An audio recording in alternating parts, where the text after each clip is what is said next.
Alrighty, another live stream, and of course, with the title of the live stream, we got a new light for the microscope. So, I've been watching this particular individual. His name is Paul Daniels. He's kind of like the Lewis Rossman of Australia. So, from time to time, he has little slow periods and stuff like that. So he builds things. Not only for other people but for his own personal needs, and his microscope ring light was one of his projects and one of his needs, and I've been following along. And as he's built this thing and he's gone through several revisions and stuff like that, where he finally made a final product for sale, and I thought it was pretty cool because usually the ring lights that come with the microscopes, they're adequate for what they are. Like this one's got a whole plethora of 3 millimeter LEDs, or they're kind of like a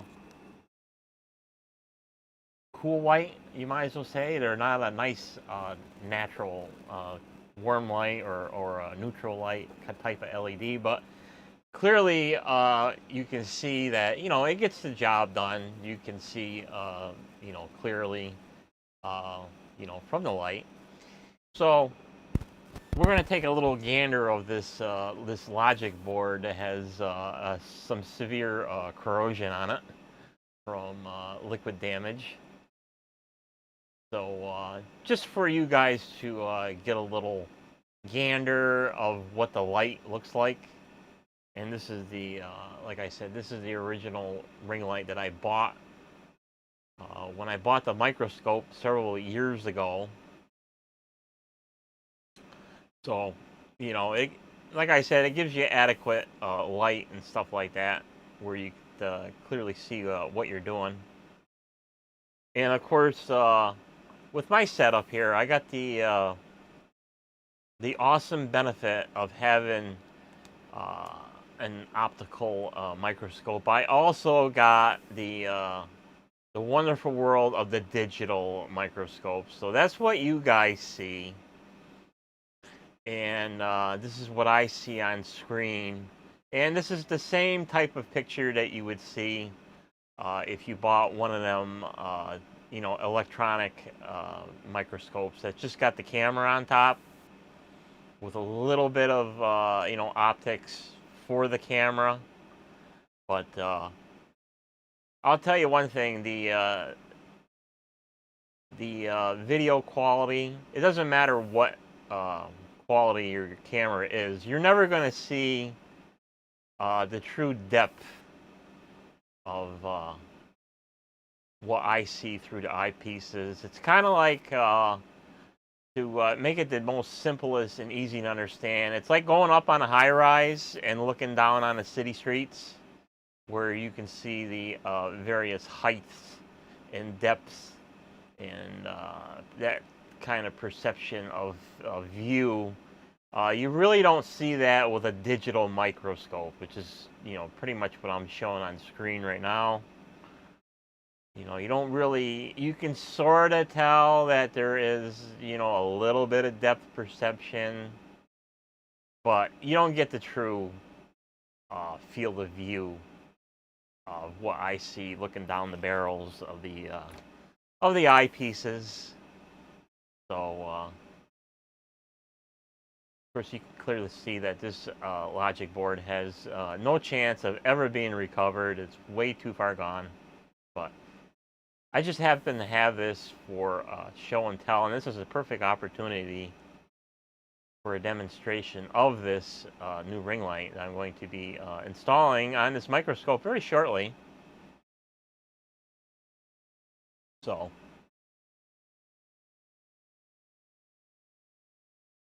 and of course, what you see on screen is a lot smaller field of view than what I see in the eyepieces when I am looking down through them. So I got a lot bigger picture, and the camera just doesn't capture all of it, unfortunately. So certain situations, you know, I have to make sure that it is in that you see what I see. So it's pretty much keep it in the center. So if you're wondering what this is actually from a MacBook, it's a 2012 is an 820-3332-A. So that's the 2012 MacBook Pro logic board.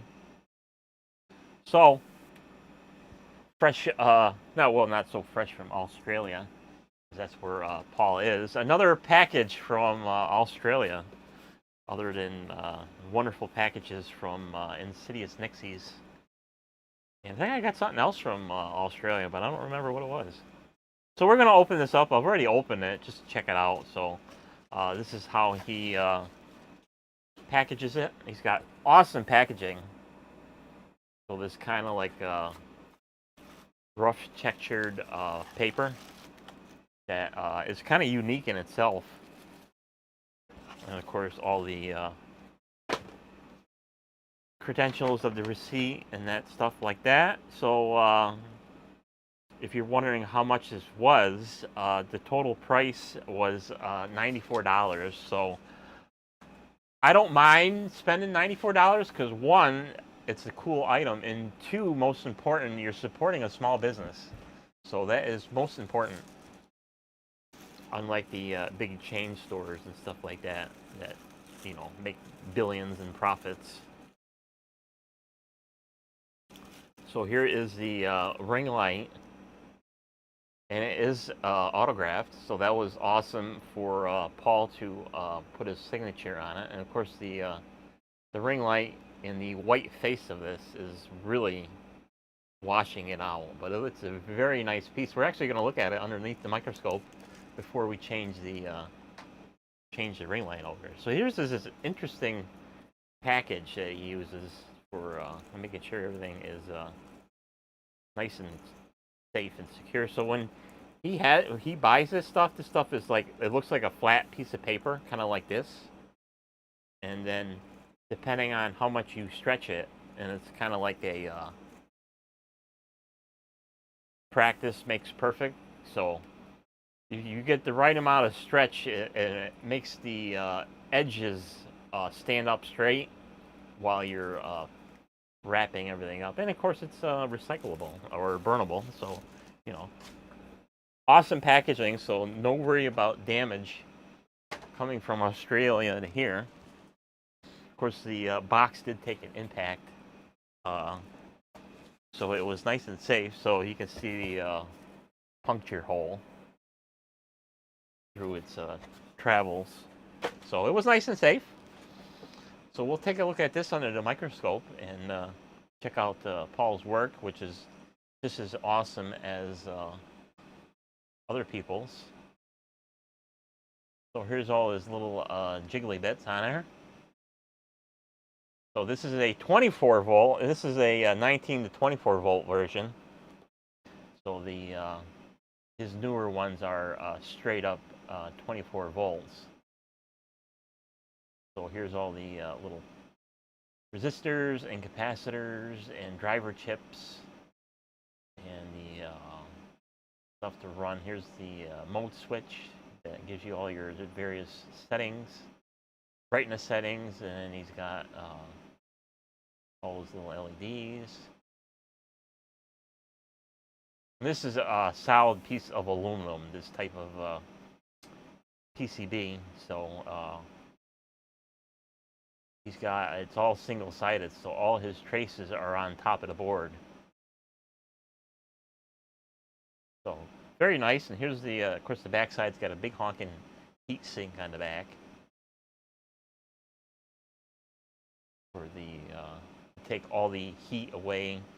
Since this is aluminum, you know, the LEDs are going to generate some heat, so the little heat sink dissipates all the heat. So very nice work from PLD. So let's put this on the microscope and see how things look differently with a different type of ring light.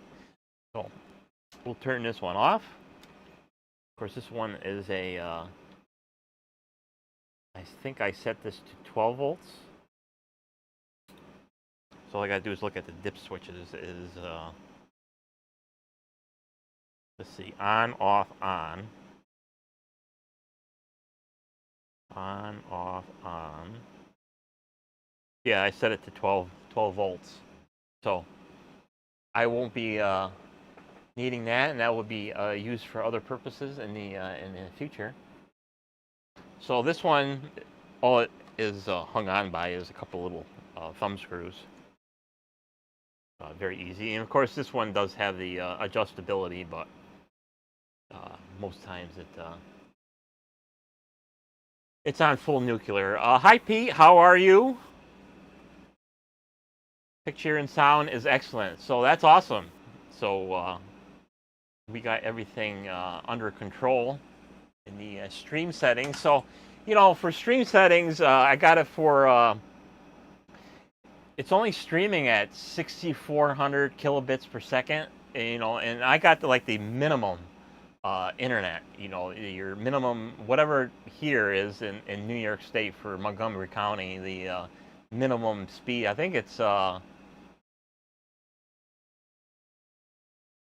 don't remember what it was. I think it's 10 up and 300 down or something like that. It's not equal like some of the bigger metropolitan places. But to stream at 1080p at 30 frames, you know, no big deal. I can stream at 60.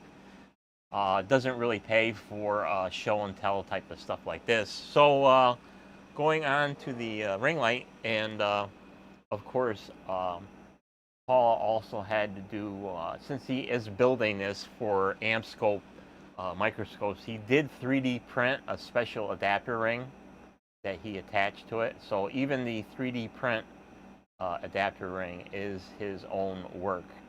So very nice job. So all we got to do is back these little guys out a little bit so we can slide it onto the ring light here. And of course he had to burn in the little bosses here and stuff like that. So this little guy should just slip right under there. Oh yeah. A little bit of a tight fit, but we'll get it on there.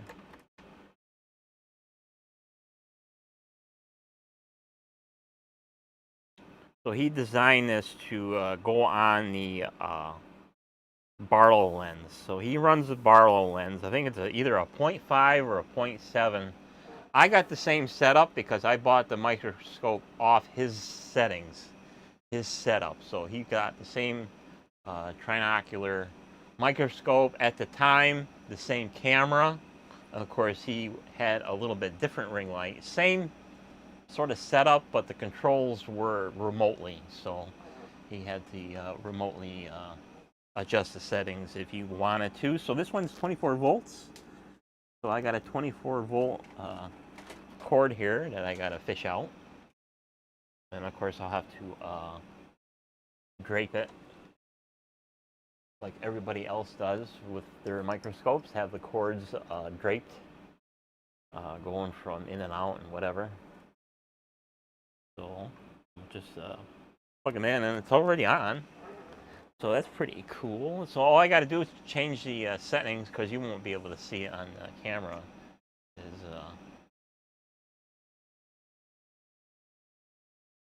So this is a lot brighter than the stock Microscope, as you can clearly see.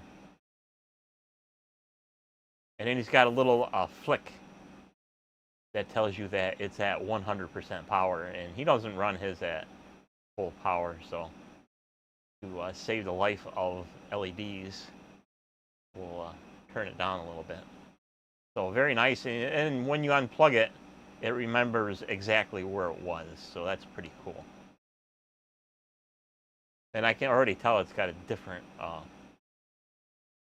on it and stuff like that. So We'll take a look at the nice crusty logic board underneath the new ring light. So we'll see what that looks like. So yeah, you can tell big time, a little bit different color tone compared to earlier in the stream. So we'll look at the backside now. Oh baby, very nice coloring. I can already tell a big difference. Even looking in the looking down at your eyepieces, it's considerably different.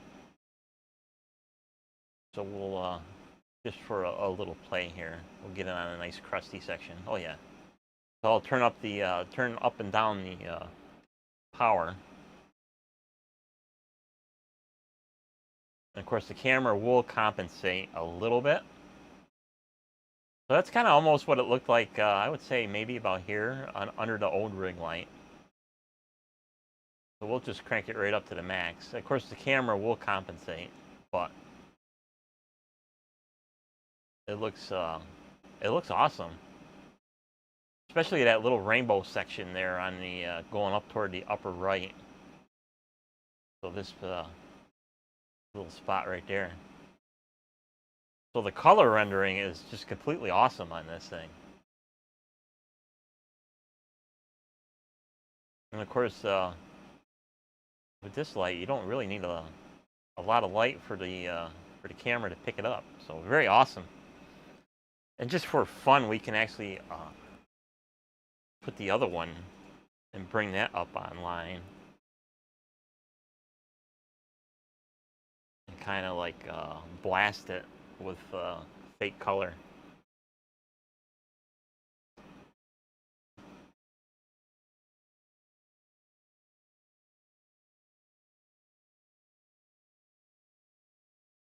So there is the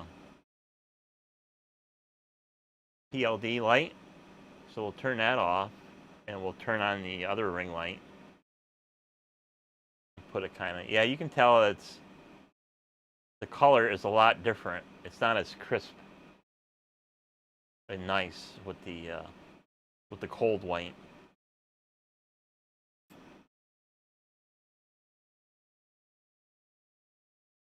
A little bit different color rendering. I like it. It looks a lot better looking down the barrel pieces. But like I said earlier, you don't get that effect with a digital microscope. And like I said earlier, I got the best of both worlds. I got the wannabe looking at digital microscopes and stuff like that. You know, and if that's all you can have, that's fine. It'll get the job done. But if you ever get the opportunity to visit somebody with a real microscope that you can look down the barrels, you'll be like, digital microscopes suck.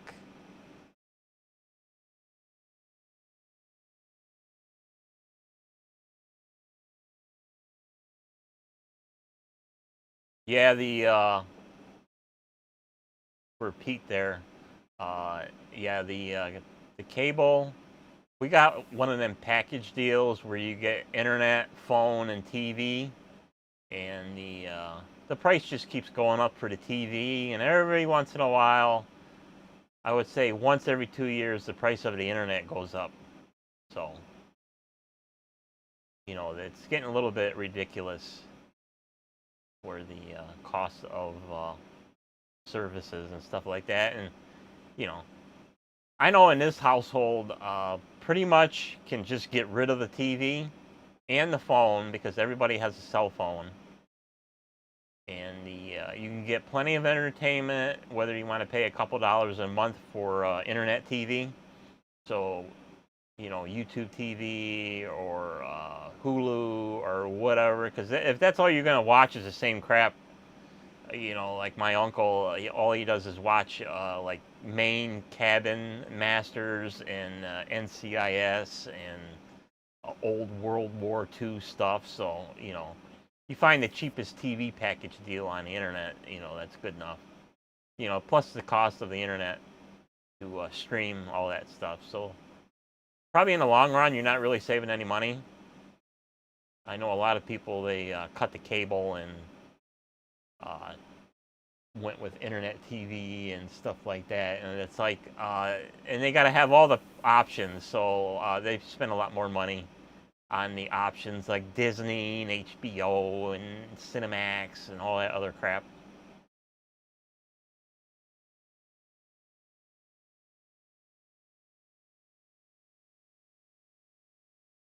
This is a nice crusty board from a MacBook that got waterlogged. So awesome stuff. Awesome ring light. I like it now.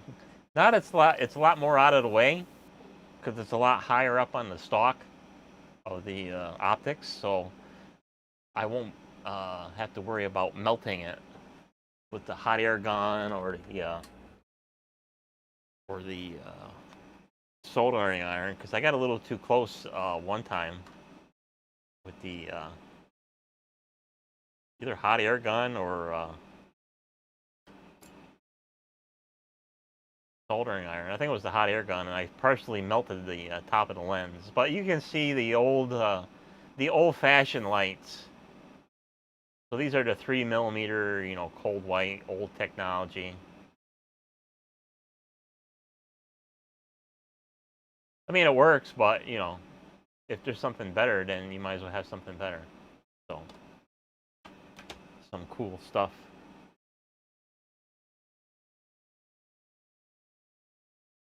Get something real interesting. There's something interesting. We'll get right in on it.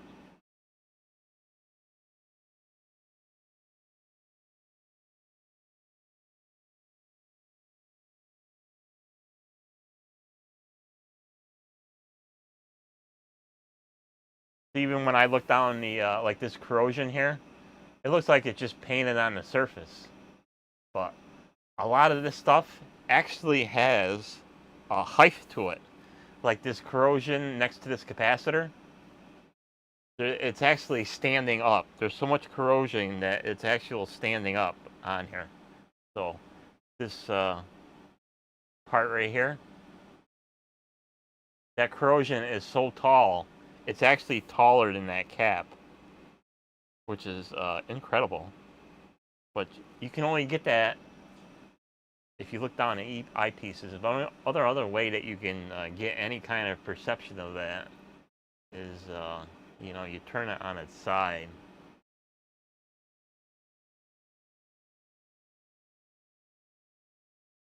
But it's a little hard to do. So you can sort of tell that corrosion is really standing tall.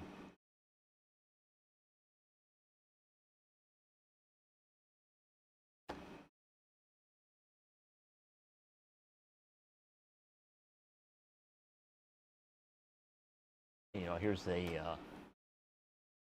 this is all the RAM on the logic board, and here's a actual RAM chip from a Mac Mini.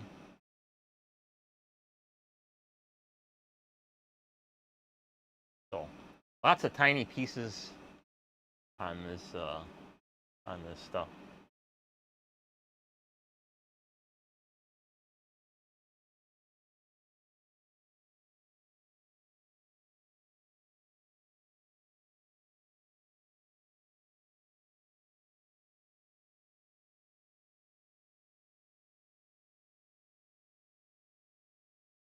So I got maximum magnification. It's at the full 45x.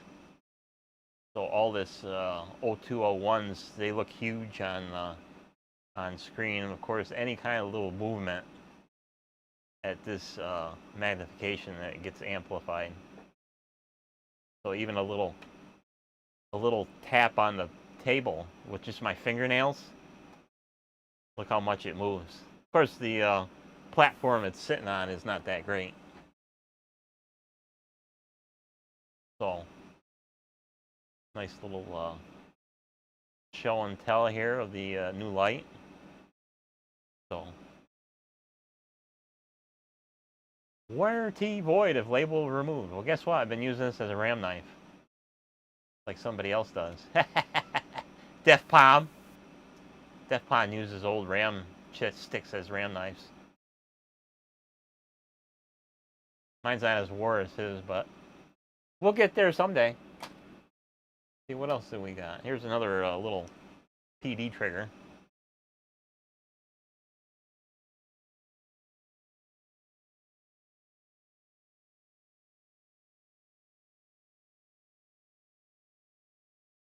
We can zoom in and see the guts of that LED.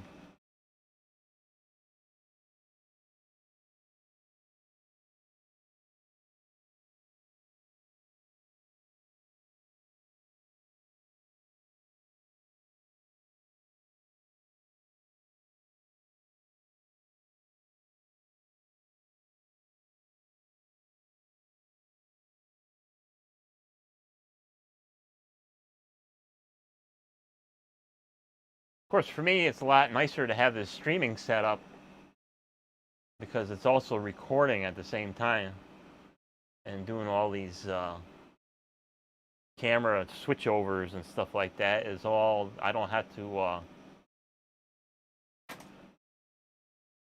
manually sync everything up, and you know, when I go to different cameras like the overhead, of course the white of the microscope is really making everything washed out.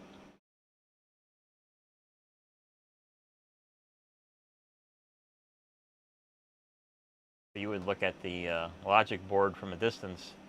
You're like, "Hey, that don't look bad," until I showed you what it looked like on the microscope camera. First, bring it up a little closer. It looks a little worse for wear.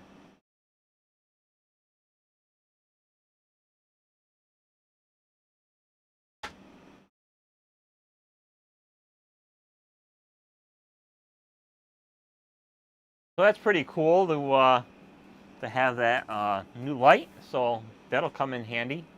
Like I said, this one come from Paul Daniels there in Australia. Same side of the country that is Insidious Nixies and the Def Palm and Mr. Paul there. So nice little light, nice little addition to the microscope. Let's see if I can swing that over so you can see what it looks like. Of course, you really can't see that great on camera, but this was never exposed before. This part down here, it was covered up with the other ring light, which is was quite chunky on there. This one's a lot narrower profile, and it'll be awesome. So that's all I got to have to offer for this particular live stream. So 30 minutes, that's good enough. So Pete, thanks for joining the live stream as always. When you get the chance to check it out, and we'll see you on the next stream for next week. Maybe we will check out that 5-tube Nixie thermometer and do a little upgrade for it, because I've always got something planned. So that's it for this one. We'll see you on the next one, and we'll see you later.